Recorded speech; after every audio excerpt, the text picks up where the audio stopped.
Va bizning navbatdagi darsimiz 12-dars. Ob-havo haqida bo'ladi mavzu. Demak, ob-havo nima degan desa, taqsum. Ob-havo ko'pligi 9.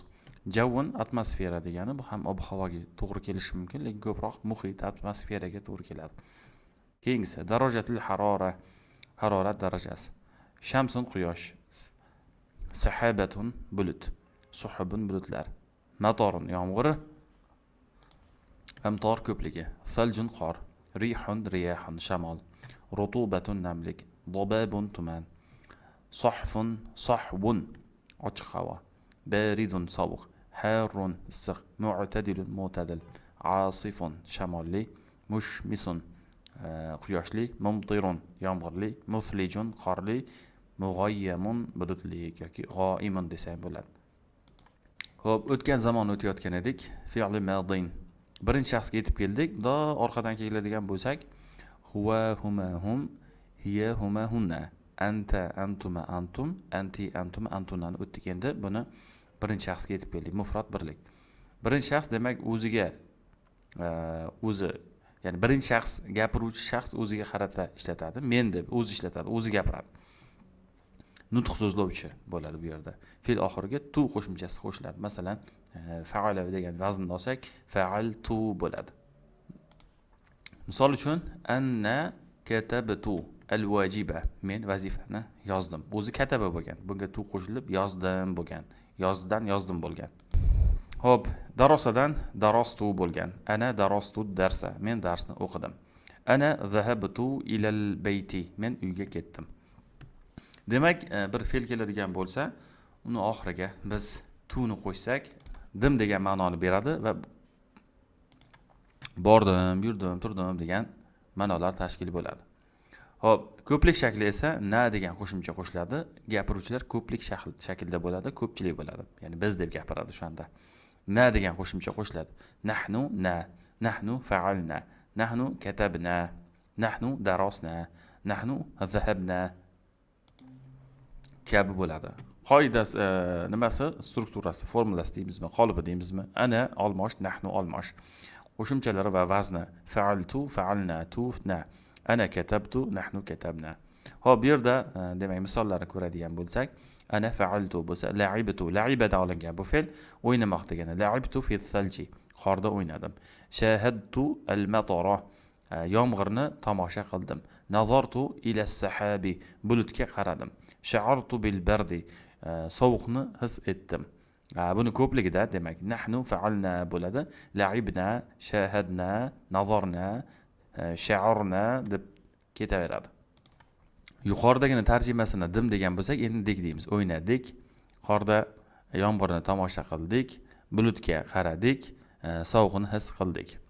Qo'shimcha yana bir qoidamiz bor. Biron bir oddiy gap tuzmoqchi bo'lsak, biz buni ismiy jumla deymiz. Oddiy egak ismdan iborat va biz fe'l ishtirokisiz gap tuzsak, bunda birinchi so'z alni oladi odatda, keyingisi esa olmaydi. Ya'ni al-javvu baridun, ob-havo sovuqdir. Al-javvu mu'tadilun, ob-havo mo'tadildir. Darajatul harorati mu'tadilun, mu'tadilatun. Harorat darajasi mo'tadildir. Endi darajatul harora bitta so'z bo'ladi. Buni boshiga alliq qo'ymaymiz. Hali keyingi darslarda o'tamiz. Bu izofani qoidasi shunaqa. Agarda ikkita ism bir-biriga bog'lanib birikib keladigan bo'lsa, palon narsaning palon narsasi deb uni birinchi qismi alni olmaydi. Shuning uchun ham bunga al qo'yamiz. Al darajatu deya olmaymiz. Darajatul harorati mu'tadilatun bo'ladi. At-taqsu mushmisun. Ob-havo quyoshlidir. Hop, bu yerda tuslashingiz kerak bu fe'llarni.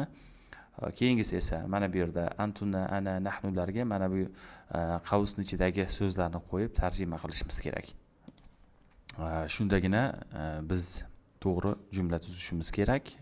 Tuzgan bo'lamiz, agar to'g'ri qilgan bo'lsak, tarjima ham qilamiz. Bular vazifa bo'ladi. Va mana bunlarni esa arabchaga tarjima qilamiz. Men qor o'ynadim yoki qorda o'ynadim. Siz muannas qorda yugurdingiz, sizlar qorni ko'rdingiz kabi gaplarni hosil qilasiz. Va oddiy egak ismdan iborat gaplarni ham bu yerga yoniga tarjimasini yozishimiz kerak ekan.